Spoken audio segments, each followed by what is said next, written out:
Good morning, everybody, and welcome to the latest in our series of webinars with Watson Farley Williams, where we'll be looking at how the sector is navigating ESG. I can see our attendees are climbing up at the moment, so I'm going to take this opportunity to allow my panelists to introduce themselves along the line that I can see, but not the line that they can see. So I will introduce them to introduce themselves individually.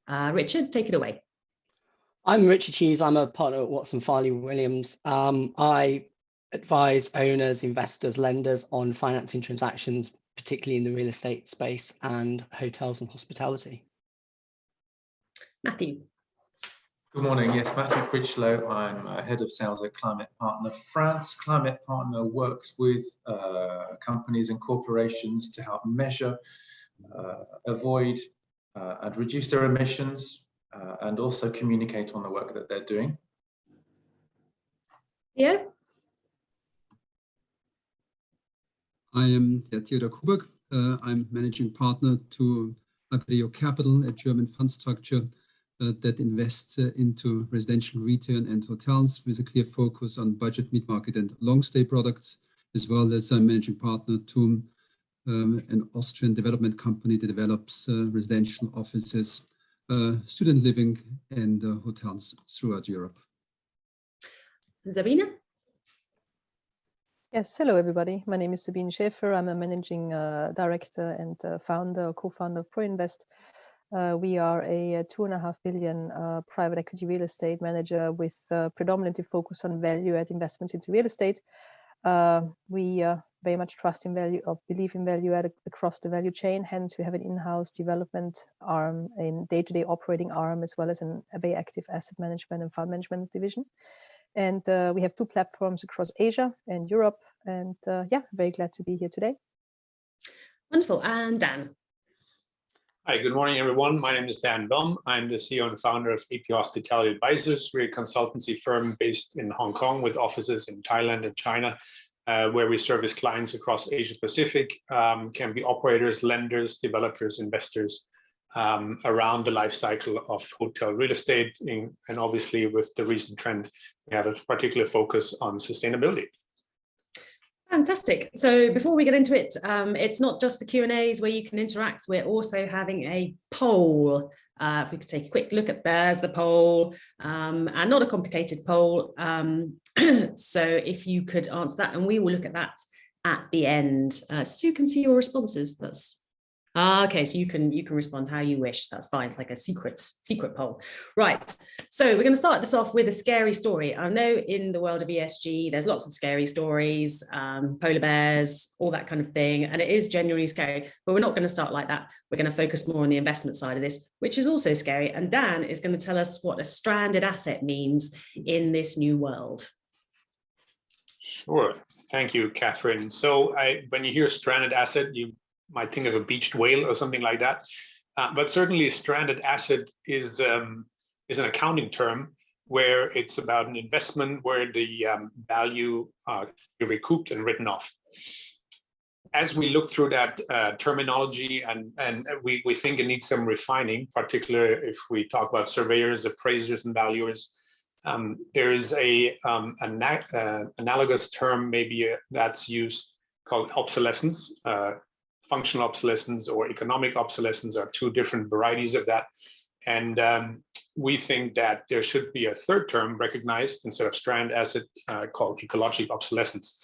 And what do we mean by that? So under the net zero carbon goals that particularly since COP26 have been very popularized, net zero carbon in 2050, there's certain initiatives that owners of businesses and real estate need to take in order to meet those goals in 2050. And so a research project from the European Union called the Carbon Risk Real Estate Monitor, or CREM in short, has designed regional pathways, so for different countries normally by real estate class, in how much you need to decarbonize or reduce your energy from respective levels by your region. That might vary based on climate and particularly on the energy mix in your grid, or say the nature of the energy mix in the grid. So if it's coal, it's higher. If it's nuclear, it's lower, and so forth.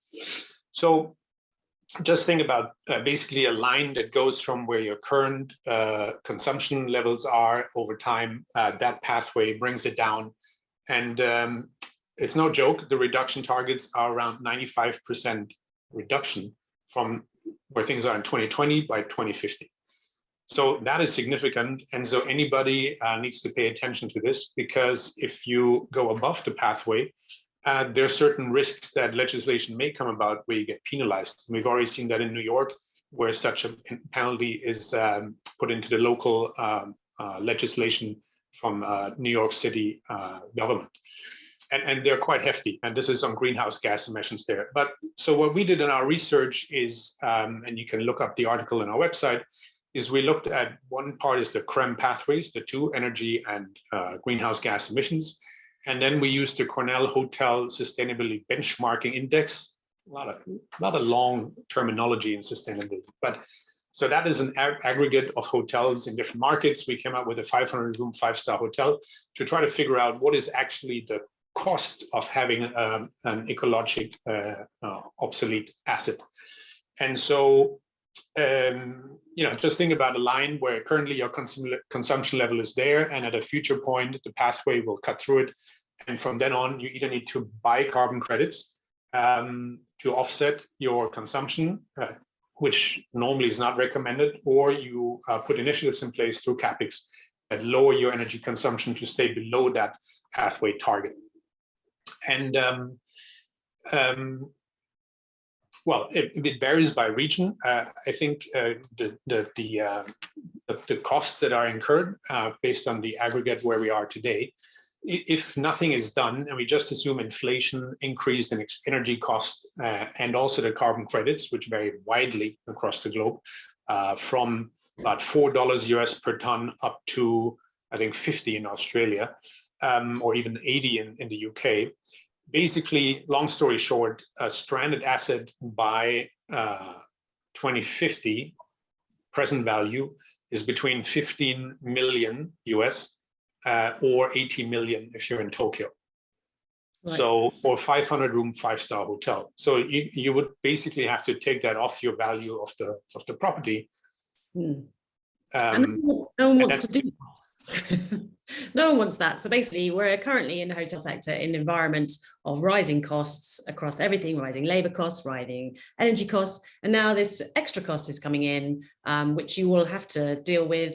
And so we're going to talk today about how to avoid that, how to ameliorate that, how everyone is working in the sector to ensure that you don't get to that point where it becomes yet another cost and everyone sits around here thinking, maybe I should have got into coal mining, maybe I should buy my own loom, maybe I should move out of hotels, which is the tricky thing about the hotel sector, isn't it? Every time someone comes in and you get those pension funds, think this is great, we can invest, and then some new thing comes up, which is utterly, utterly horrific.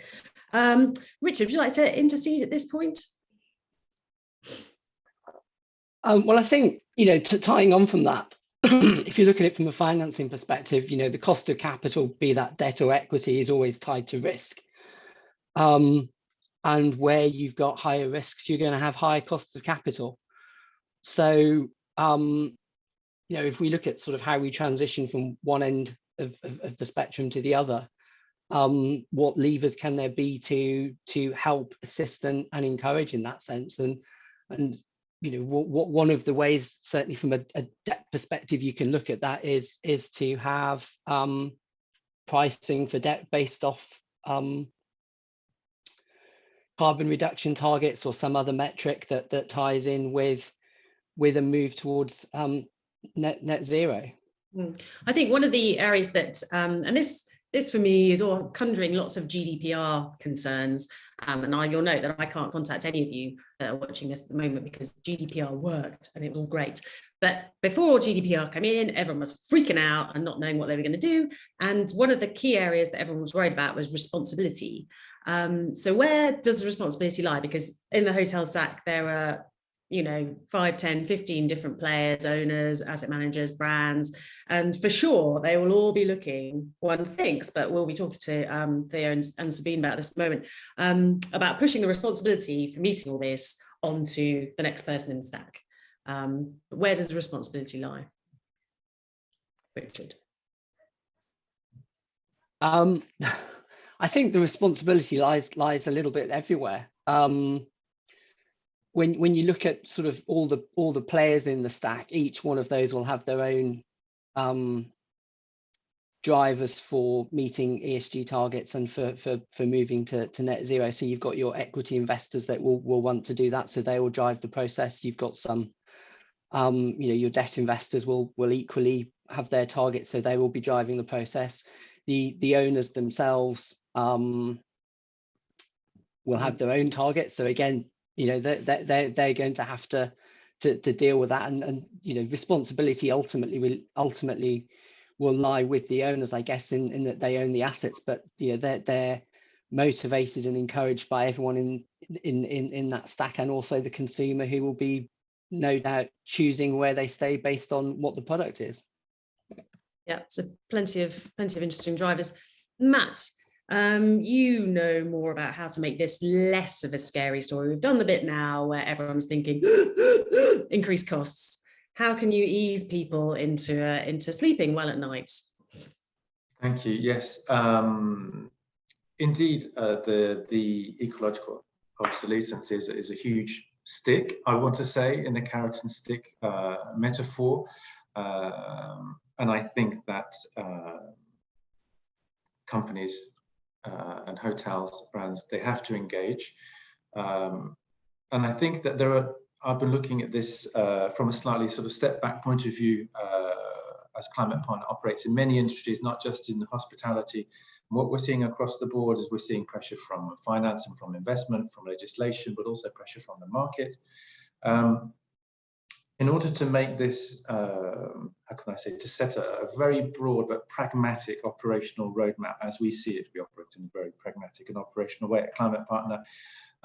We need to join up the top-down forces, whether that be based on the declarations from COP26, the Glasgow Declaration, whether that be from finance, whether that be from drivers, from investment, but also joining up forces with the bottom-up initiatives from small hotels, from operators, from suppliers to hotels, to be joined up in a broad approach where indeed the rules, I think, need to be agreed and decided very quickly on how you set boundaries. As Rich was talking about, the responsibility lies with everybody in a moral sense, but the EU has a very clear directive that the polluter pays. So that needs to be the guiding point of looking in that chain, who is the polluter at every single chain, and deciding those operational and organizational boundaries. And from there, I think setting clear objectives and setting clear strategies across the board based on the net zero principle. Everybody's working towards that, and setting relative strategies in terms of reductions.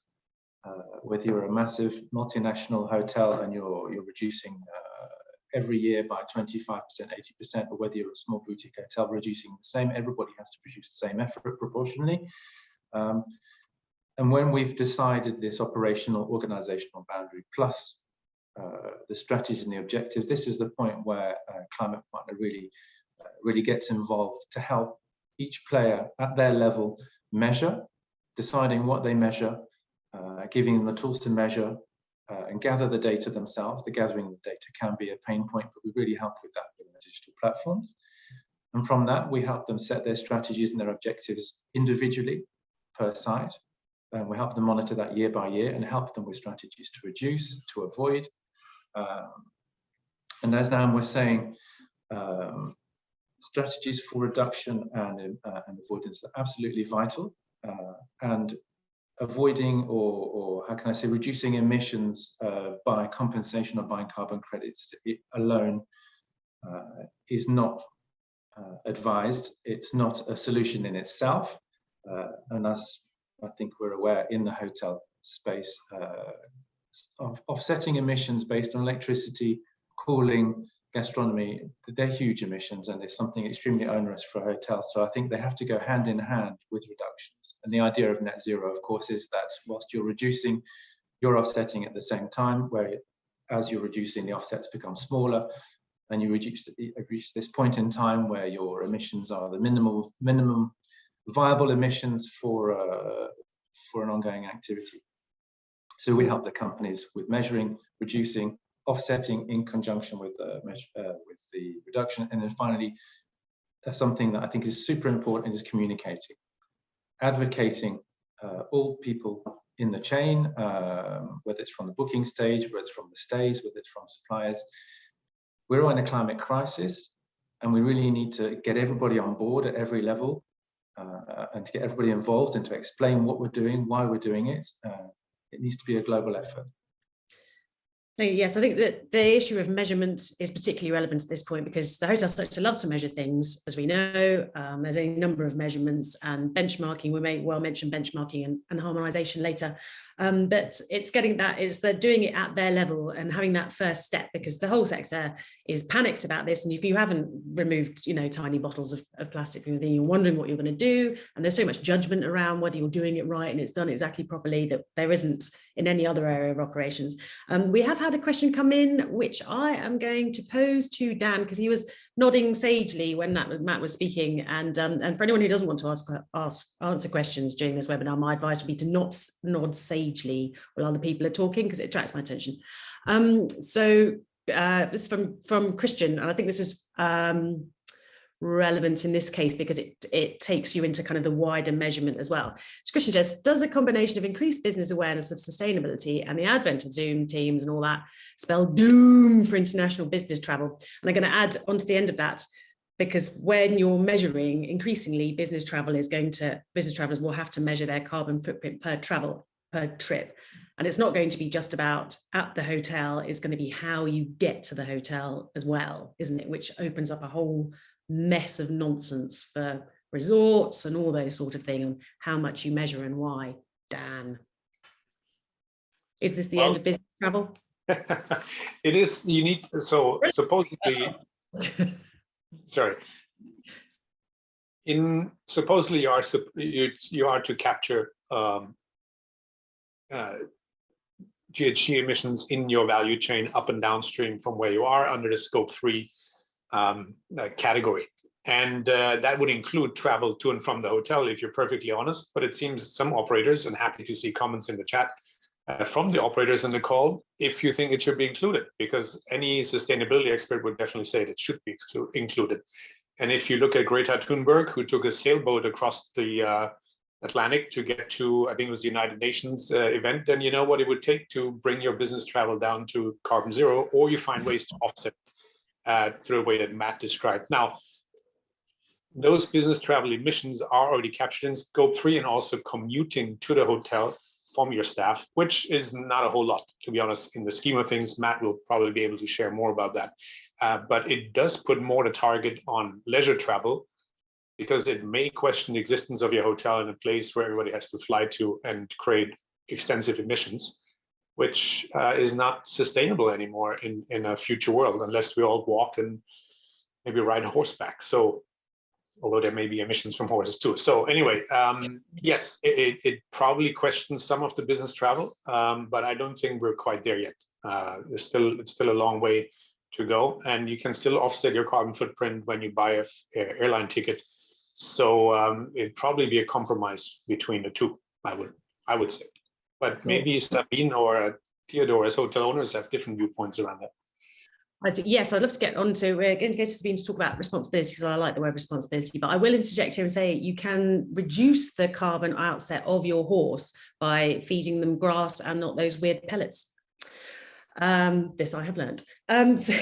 So Sabine, we talked on the call before this a bit about responsibility, and you said something very interesting, which was that you are more attractive as an entity to funders and to people like that if you are seen to be taking responsibility for this now. Would you like to elaborate on that and maybe tell us a little bit more about your position?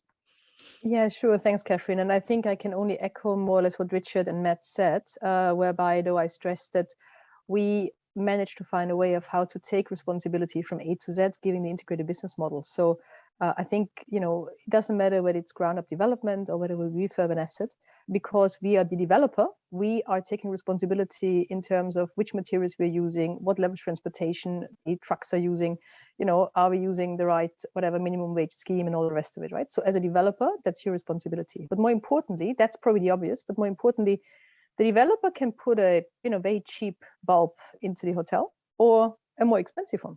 Now, the developer has nothing from putting the more expensive one into the hotel because it eats into his budget, right? And there's no alignment whatsoever to increase his budget. So he probably takes the cheaper version.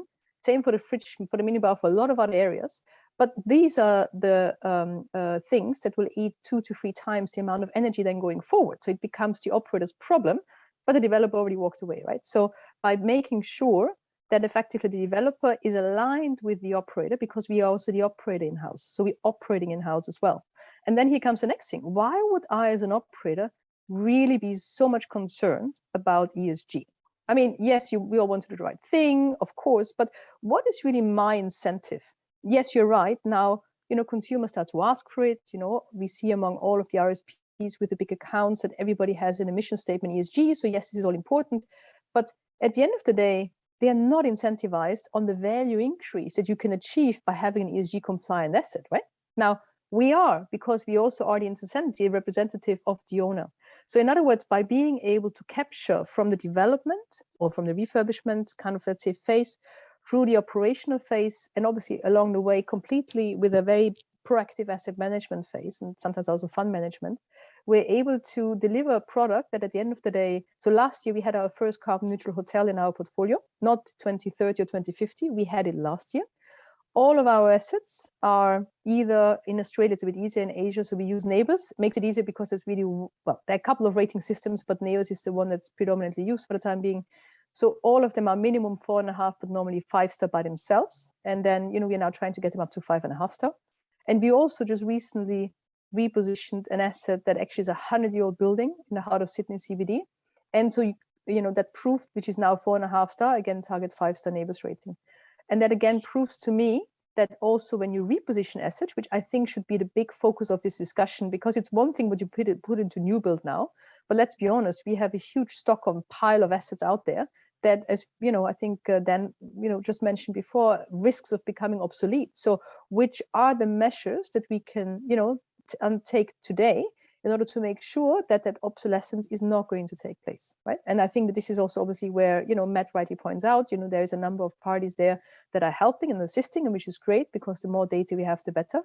But from our perspective, until you have an alignment of interest in those 3 phases and some policy changes as well, by the way, that will eventually stipulate something like, again, taking the Australian example, you want to rent out your office building to a government, that's fine. You need to have minimum 5-star Neighbours. Otherwise, the government will no longer touch you. And then you put this whole idea to hotels. You want to have people that work for the government, in the government, are linked to the government, stay at your hotels. You will have to, going forward, be whatever, 4-star Neighbours rated, let's say, right? At least at the beginning. This is what drove, at the end of the day, Neighbours throughout all of Australia in quite a rapid manner, because all of a sudden there was this carrot, right? There was, if I don't do this, I don't get that business anymore. And I think now the good news is, because there's this, since arguably 18 months, I mean, we had our first ESG manager hired 6 years ago, but for the last 18 months, there's a lot of talk about ESG. So the consumer is also aware of it. And so the next thing in my mind, what will happen is the RFPs coming in are no longer just going to be asking for, give me a 3-star or a 4-star or a 5-star hotel. They're going to be asking for, can I please have for my employees, I want to have 20,000 room nights next year, 4-star asset, full service, minimum XYZ rated hotel in terms of ESG. And that is going to change the industry. Yes, it's nice to save money on the water side and on the energy side, and this is all well and good and fair. But I think once those policies are coming through and once the consumer is going to be asking for it, the industry is going to do something about it in a more earnest fashion. Theo, what's been your experience in this area in Germany? Well, I can only echo what has been said so far, and I'd like to elaborate a little bit on the issues that have been mentioned, such as the risk of the stranded asset. And that is a real, very real risk, which has come about with the introduction of the SFDR, the Sustainable Finance Disclosure Regulation, which has come into effect on the 10th of March, and which requires fund companies to classify all of the funds into one of three categories: Article 6, Article 8, Article 9 funds, depending on the strategy of the objective. Now, Article 8 funds are clearly those funds that promote E or S characteristics, but do not have them as overarching objectives. And Article 9 funds are those that specifically have sustainable goals at the objective. Now, this is important because most of the assets are bought through institutional money, and most of us are actually custodians to this predominantly institutional capital.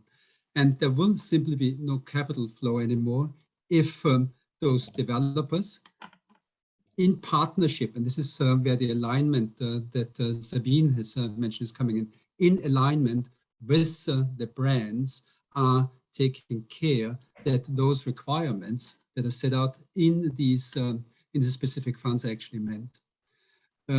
These funds have to comply with EU taxonomy regulation. However, and this is something which Dan has also alluded to, there are such stringent criteria in place that if any of those funds fail to meet them, they face a real risk of being investigated, such as a German bank was investigated, or is investigated right now in the US for greenwashing, simply because the financial product did allegedly not comply with those standards. Hence, it can only work if once the funds and the capital which is there is investing into those new builds, but also, and this is what Sabine had mentioned, into repositioning assets. Because let's face it, it is, as you have said, Sabine, it's rather easy with new properties, but more than 80% of our stock at this point in time is facing the risk of being stranded, of not being able to be traded. And not being traded means not in terms of being sold from one investor to another, but also to be some sort of in line with our prospective guests. I'm going to come back to the brands in a minute, but while you're there, is it easier? Are you seeing things like green funds? Is that a decent sort of capital, or is that a fad? We see all these things pop up. Is it easier to get funding for this sort of improvement or not? Is it just a passing phase? Is it cheaper for these things? Certainly not. When we talk to our partners, then we have come across situations where we have found that also hospitality might not be, because of the circumstances, the most like child on the block. However, as soon as we talk about ESG compliance, as soon as we talk EU taxonomy compliance, it's a completely different ballgame. All of a sudden, there's interest again, simply because there's not enough stock around. So this is something, because of the regulatory body having put into place these requirements, which acts almost like a spiral from top to down, from the capital to the various developers to the brands. This is something to stay, and will dominate the discussions on the capital market as well as the finance market. Right. Richard, are you seeing enthusiasm for green funds? Do you think they're moving into the mainstream? Is this a passing whim? I don't think it's a passing whim. I think that there is growing enthusiasm. But I think there's still, at this kind of early stage, perhaps a lack of understanding as to what green means in that sort of wider sense. You have no idea. It just seems like a thing we've got. Yeah, I mean, if you take the lending market and green loans as an example, a green loan has a purpose. Is a loan made for a green purpose, or it's got an income stream generated by a green asset, and there may well be some reporting and KPIs around that. So that's a very loose, very sort of very wide sort of concept, and there's that kind of needs to be developed. And picking up on what Sabine and Theodore said, that there's 80% of existing stock is would need, that needs to be dealt with, and if that's going to be financed through the debt markets going forward, there's a very real connection between stranded assets, credit risk, and how you mitigate that through pricing to encourage and incentivize improving current stock. Can carry on, sorry. No, it just sort of comes back to what metrics and what sort of targets you then look at in order to drive that pricing and improvement. It does, which takes me seamlessly onto one of the questions from the floor, which I'm going to pose at Matt, which is what kind of data do you use? And this comes back from Sabine's comments about renovation, which we will get onto also. What kind of data do you use to evaluate ESG current status, and how to measure the improvements done at which frequency? Just to sort of frame that, the ESG ClimatePartner works very clearly in the E part of the ESG, and within the environmental subject, we work specifically on emissions. So from my point of view, if we're talking about carbon, about climate impact, climate action, our recommendation is that for a corporation that you measure on an annual basis. It tends to be an easy way of doing it because on a very practical level, you have energy invoices, you have a visibility of your energy spend over the year because there's a seasonality involved. Of course, you can have periodic spot checks throughout the year to see how your performance is. But we recommend for an entire corporate carbon footprint that we renew and assess on an annual basis. If we talk about not corporate carbon footprints, and something we haven't talked about yet, at least from a measurement point of view, it is also possible to measure products and services from hotels, which could be stays, which could be events, it could be specific packages proposed by hotels, that could even be meals. We also offer the possibility to measure those on a much more short-term basis, on a lower frequency or a greater frequency, depending on the customer and how often they propose those services.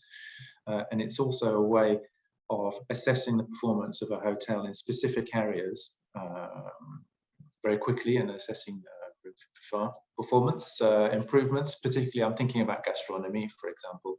If you're offering a new vegetarian or vegan menu and looking at the impact of that on your global carbon footprint, you can assess that over one season, you can assess that over 6 months, 12 months to see really what that's doing for your organization. Excellent. I'm going to put the next question, because people are questioning a lot, which is very nice, to Sabine, and then we'll talk a bit more about the renovation aspect.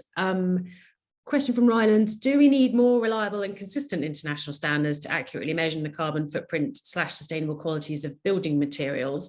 And also, it would be interesting to hear about how you choose, and then Theo as well, which ratings you aim for while things are not as rigid as they will become. How do you choose what your targets are going to be, Sabine? Yeah, it's indeed a good question, and I think we have a bit of a also international insight, given the fact we're covering Europe and Asia. So, and as I mentioned before, for us, Asia is mostly Australasia, where there's really two. I think there's EarthCheck and there's Neighbours, and we're currently evaluating. Our pure practical reasons, Neighbours rating so far was the preferred option, simply because of the policy that you may be familiar with. If you're achieving a certain Neighbours rating, that's tied into the OTA, which is a tax authority there, and you can actually get a more let's say benevolent tax rating of about 10% green MIT. So that's something that, again, in monetary terms means a lot on exit. So that's something obviously that we're trying to achieve. But we do also appreciate that outside of Australia, it's really EarthCheck that seems to be a better benchmark across, I think, like 70 countries. But again, the issue of that being is that effectively the ATO doesn't recognize EarthCheck, right? So here's the issue. Here you start seeing already issues from from somebody like us who, arguably has all the flexibility necessary, but is trying to figure out, so which target or which measure, which system should we be using? In Europe, I have to admit it's even more complicated, simply because obviously you have a wider range of jurisdictions, each and every one trying to implement their own systems. So for an international investor, which is, the kind of parties that we mostly work with, although when we purchase assets, for example, in Germany, and there is a specific German legislation, and I'm sure Theo can help me, the DGB, whatever. It's one of those things, I should know it, sorry, but the point is it may be highly relevant for a German-speaking country, but doesn't say anything, for example, for international players. So what we would always recommend is that we go with something like a BREEAM, which seems to be the standard itself, seems to be more and more recognized in the industry. But just again, to be careful, there is not one, at the moment, there's no one-stop solution here. And I do believe, however, that all the industries, not just for the hotel industry, would benefit if the European Union, if nothing else, could come up with a solution to this problem. I mean, we managed to, sorry to say it, to normalize or to norm the size of bananas, right? In the European Union, I don't know if people recall that. So it seems to be striking to me that we are not able to find the one system that people should try to adapt to and then put the necessary policies and incentives behind in order to encourage people to do so. I know the hotel sector doesn't like to lobby about things because it's, likes to hide behind and wait for bad things to happen. But is there an opportunity here for them to stay one step ahead? Theo, Germany is very much leading the way, it seems, in Europe. Do you think that there could be more harmonization, or do you think it's going to be leading by example? Well, or we need to get onto this. Is it going to be leading by your hotel will be worth more? I think it's a little bit of both. What we have seen is, and there I'm now putting on my head as Hammer Europe, we have been trying to assist in identifying such an harmonized standard. However, there's so many initiatives out there that it has been very, very, very difficult to really identify one. Now, having said this, I think everyone is striving to participate in the funding that has been provided by the European Union for repositioning of existing assets to get a stake in these funds which have been made available. I think Ursula von der Leyen called it hundreds of billions when she introduced the Green Deal in 2019. But there's no regulatory body out there yet which country by country has set out the regulations. However, having said this, DGNB, which is the German body that which you've referred to, ÖGNI, which is the Austrian body, the Danish and the Spanish body have come together to possibly identify such common regulations on an EU taxonomy level, which they're lobbying, which is being lobbied for right now at the EU to make it some sort of overarching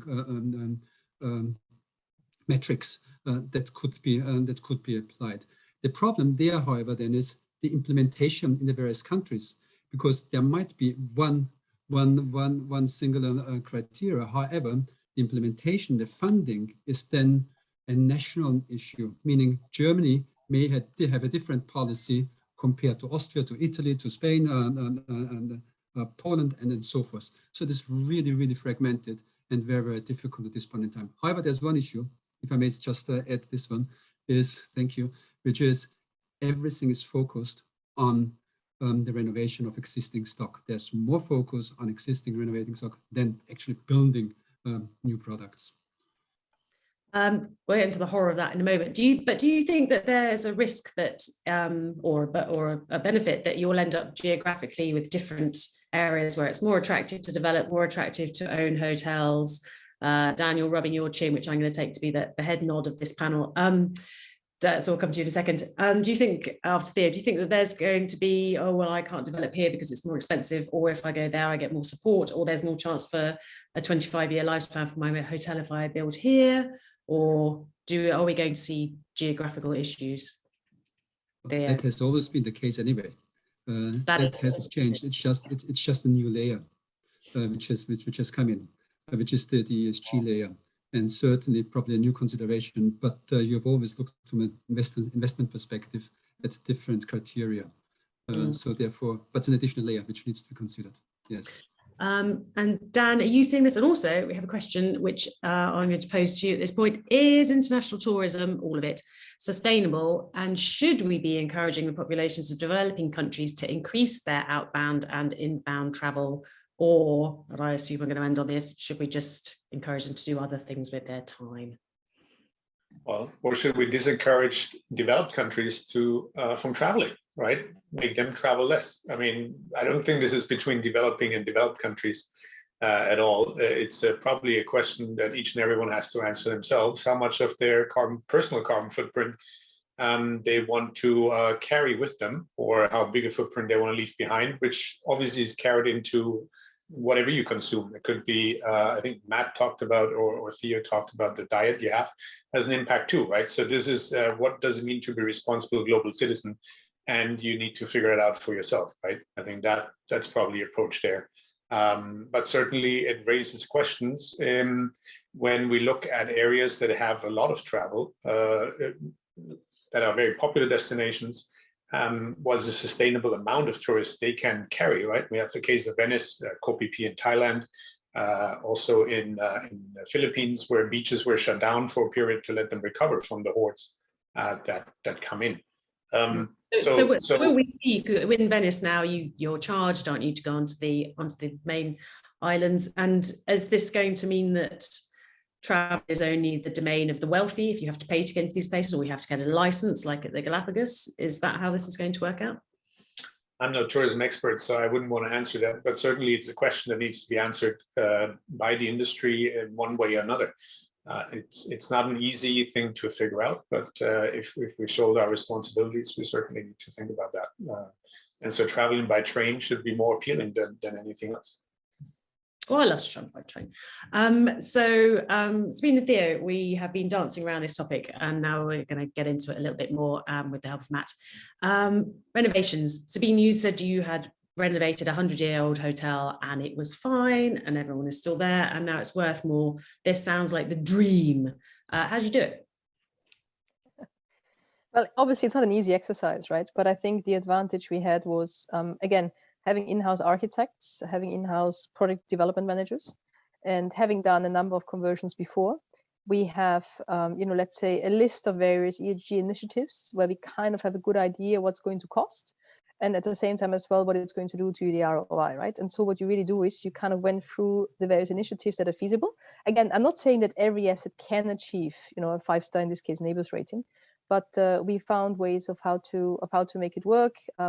We obviously reinstalled things like, solar, which is probably easier, but in some other instances, we decided to put in lift kinetic energy, to use that, to use, certain glazing, as I said, to use solar energy. There's a couple of things to use a smart building technology, making sure that whenever you leave the room, everything else really got shut, and not just the lights, but your television and everything else. So using carpet that is 100% recycled, comes from 100% recycled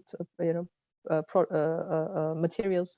So there is many ways, and I wouldn't be actually the expert in it, as we have a whole development team that's in charge for that. But over time, and with the expertise that we have, we believe at least that we can deliver a product that's, when it comes to ESG, is going to be as good as it gets, while still keeping the IRR target in mind that we are being given by the mandate of our investors. So that's, I guess, kind of where we are. And we also, to I think Matt's point before, of course we can buy green energy, but that's absolutely not the objective. So as I mentioned, for us, if you do something, then it would be really the topping on the cake, right? Or we need to make sure that the asset itself is producing, and if it does, again, it helps us tremendously on the operational front, right? Our energy costs, our water costs, green stay initiatives goes straight back to our cost for kind of room cleaning. So we actually save hundreds of thousands, if not millions, now across our 5,000 rooms. We do save an awful lot of money. So as a result, that's a good incentive, and over time you get the experience.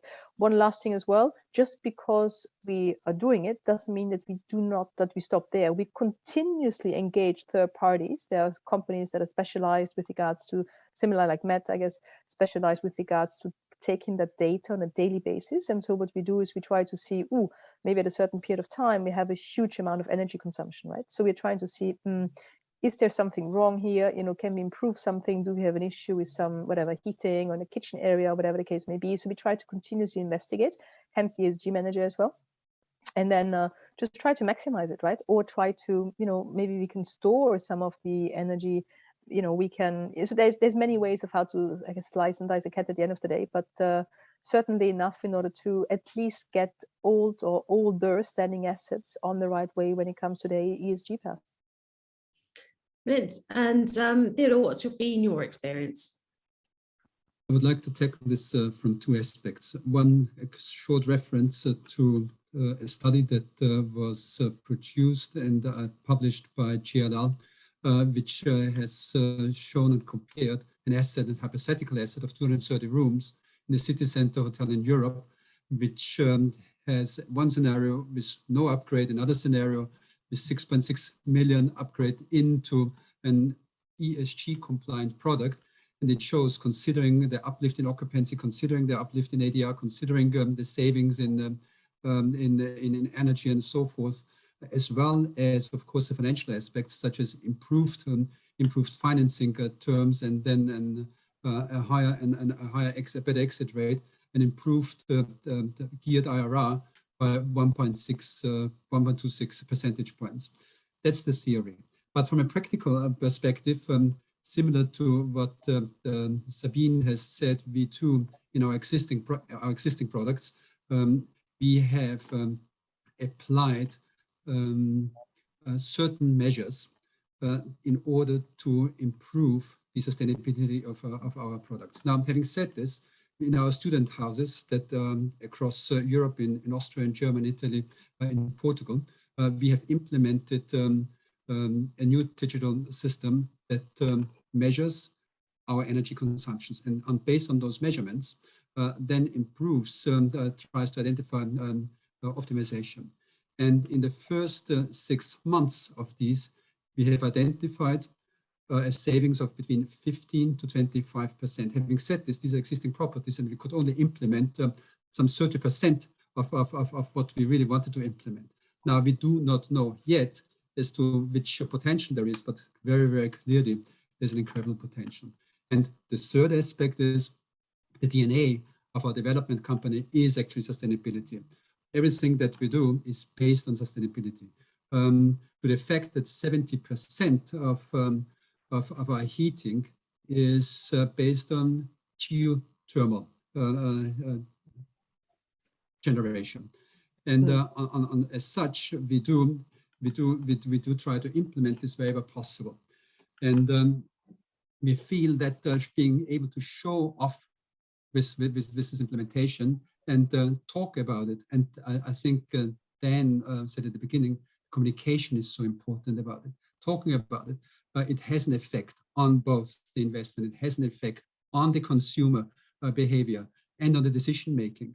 So who bears the cost? By the end of the day, I wouldn't say of cost, who bears the benefits? And I think this is the real question that we need to ask. Everyone who takes care of it today will sooner.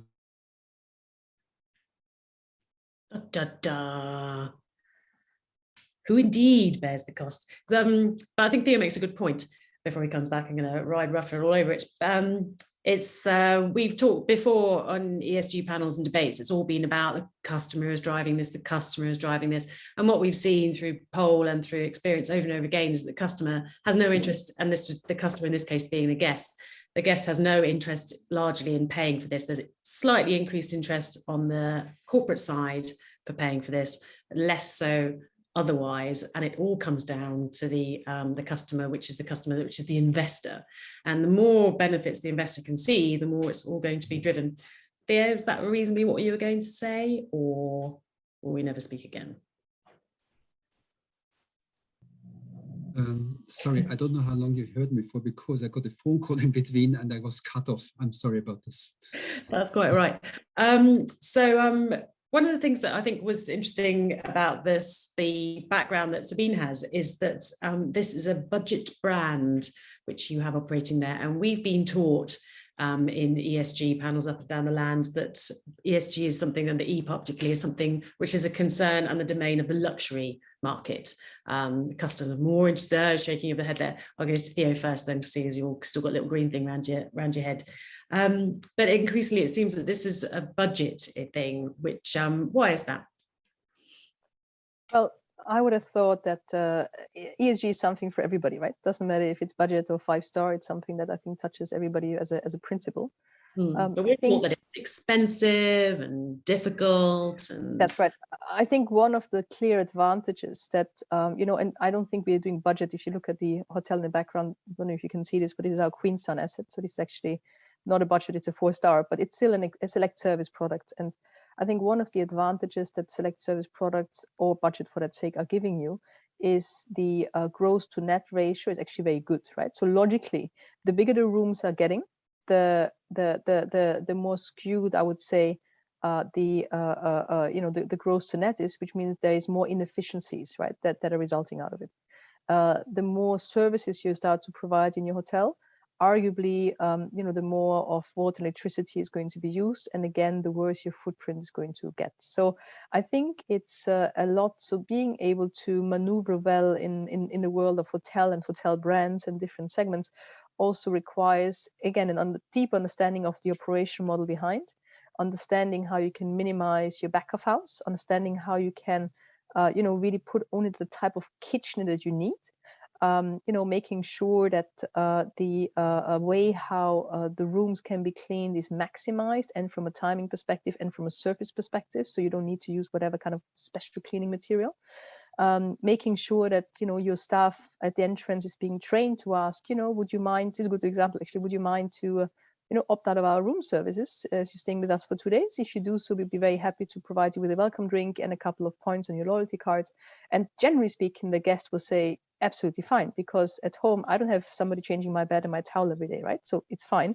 While from a hotel's perspective, you actually gained him again a couple of loyalty points in the loyalty program, so he may come back to you, but also importantly, you just saved on your, you know, room cost cleaning, so quite a bit as well, on top of water and again, energy usage and cleaning products.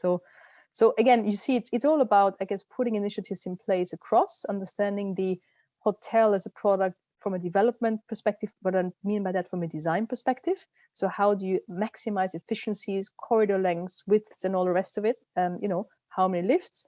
How can we put kinetic energy into lifts? They all go up and down all day long. Very little people use the kinetic energy being produced, right? You know, all the way to the operational model as well. And then on top, the asset management that makes sure that you're part of your GRESB and you're compliant with various kind of standards as well. But it all originates from the operational front at the end of the day. Theodore, you were nodding sagely, which makes me think you want to say something, which would be fantastic. And it would be interesting to hear also how, as Sabine was touching on there, how to motivate the guest during the stay to help you all along on this journey. It is not only, and I would echo what Sabine had said, it is not only a luxury aspect. If I may just point out that one of our student houses in Portugal has achieved, as the first project globally, the LEED gold standard for FV 4.1, which shows that there is a clear, that there's a, and it has been celebrated, so to speak, throughout the industry. Is something which shows the way for further such investments. Now, having said this, I think when we talk about ESG, we most often talk about the E, the environmental issue, but that is going to be mainstream. Let's face it, it has to be mainstream in the next few years. It is really the S, the social aspect, that is going to set the guests, the properties apart, and it is the S, the emotional part, which the guests will be able to connect with, emotionally connect with. And this is the part where I think all the properties or the brands will be able to set themselves apart. But the issue there is that it has been very, very difficult to actually measure the S, the social impact. And it is this problem of measuring that I think has somewhat hampered the effort to also force the S a little bit in the forefront. But it will come, it has to come, simply because the E will not be enough. It will be mainstream. Absolutely. So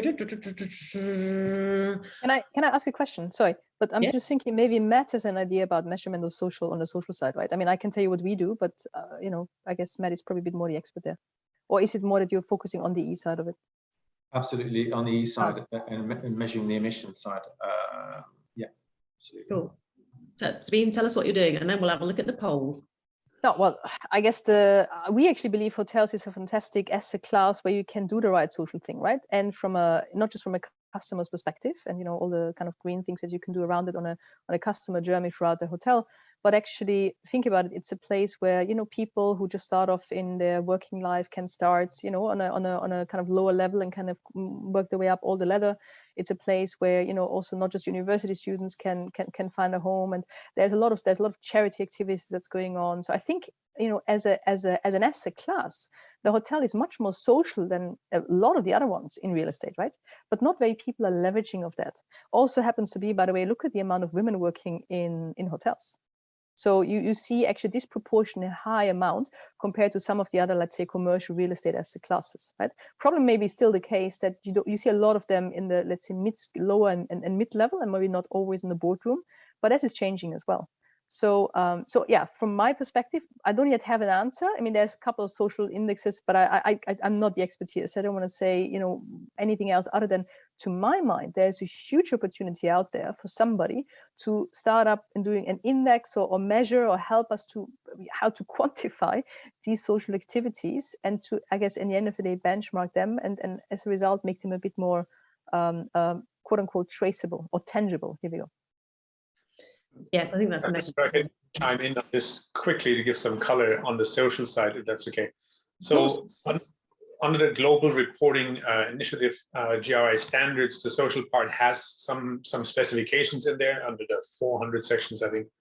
And it looks basically on one side on your staff, things like gender diversity, age diversity, I think also the area where you employ people, and then by management, frontline, and executives, and also compensation. So this is your in-house, and then it looks into community outreach as well. One interesting aspect for the in-house part is also turnover in all those categories, and then training is not a big part. Training in different about safety is obviously OHS is one big part, but training in general, then about money laundering and human trafficking, things like that. So there's different areas of training you disclose. There's compensation, there's diversity, racial compensation I mentioned, and then there's your community outreach, charitable things you do.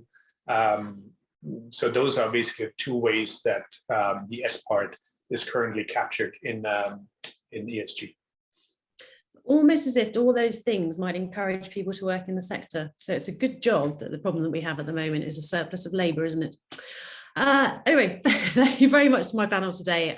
It's been a gripping debate, and I think it hasn't lent too much on the traditional hackneyed ESG debates, which has been good and interesting for me, if for no one else. Think about that when you're filling in your forms. I'm just going to have a quick look at the poll. Can we see the poll? What's driving the agenda? The customer, the guest. Interesting that cost and law are lower than I would have anticipated, which is good because the investors are more motivated than the law in my experience. I'd like to thank everyone for their input on the panel, and I'd like to thank everyone who is watching and filling in their forms afterwards. Please all have a lovely day. Thank you very much. Thank you very much.